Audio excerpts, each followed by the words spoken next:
Yes guys, welcome back to the channel. Today I am addressing the 4-1-2-1-2 formation in FIFA 21 right now. That's right, the 4-1-2-1-2, not the 4-1-2-1-2 second. Personally, I like the 4-1-2-1-2 first more because of its wide areas. I like to touch the touchline and basically whip balls in for my strikers to feed off of. You might not like that. In that case, use the 4-1-2-1-2 second. But today, I'm showing you the first variation.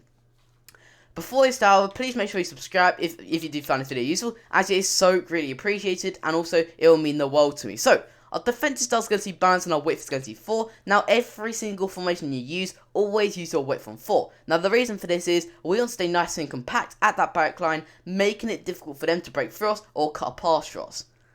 With our depth, this is going to be 5. Now, we do not want to push too high up the pitch, otherwise we are leaving massive gaps in behind us, in which they can utilise and run in behind us if they get in behind instructions.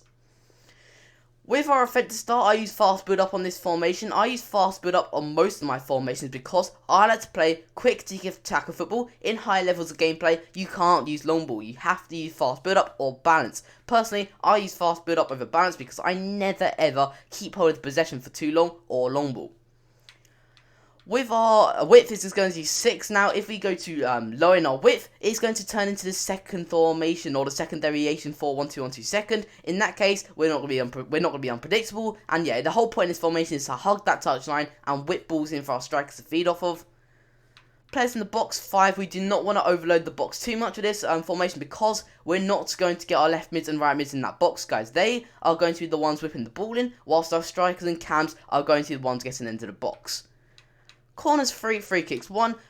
Corners I always use 3. If we commit too many men forwards, similar to the depth on our defensive style, we are leaving too many men forwards in which they can hit us on the counter attack. And if we use too low, then basically we're wasting such a great opportunity. Again, the 4-1-2-1-2 second, like I said, slightly wider than the first. In my opinion, I like that more because I like to go down that touchline and exploit them wide areas.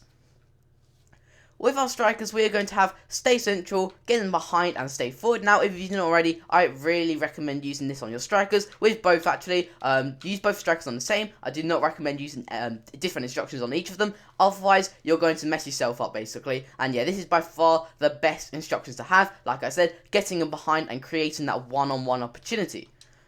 With our cam, I use stay forward and get into box across. Now, this formation is quite attacking. I like my cam to be the catalyst, the one we play 1-2s fast build up around. He's going to be the catalyst of the team, the one feeding balls for our strikers to feed off of, and he's also always going to be on the pitch when we need him most.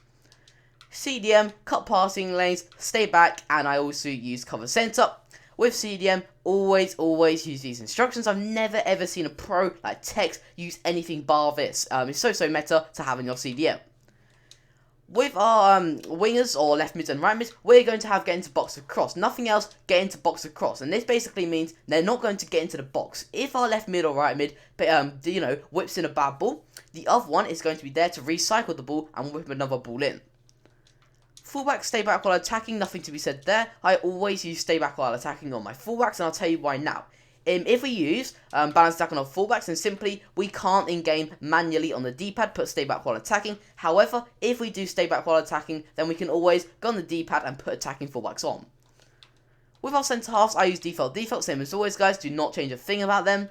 And our goalkeeper is going to have comes for crosses and super keeper. Now, I cannot stress enough, really. If you didn't already, always use this on your goalkeeper. By far, the most meta instructions to have. Your goalkeeper is going to play far more aggressive in the way he plays, punching the ball on corners and catching the ball and stalling their attack.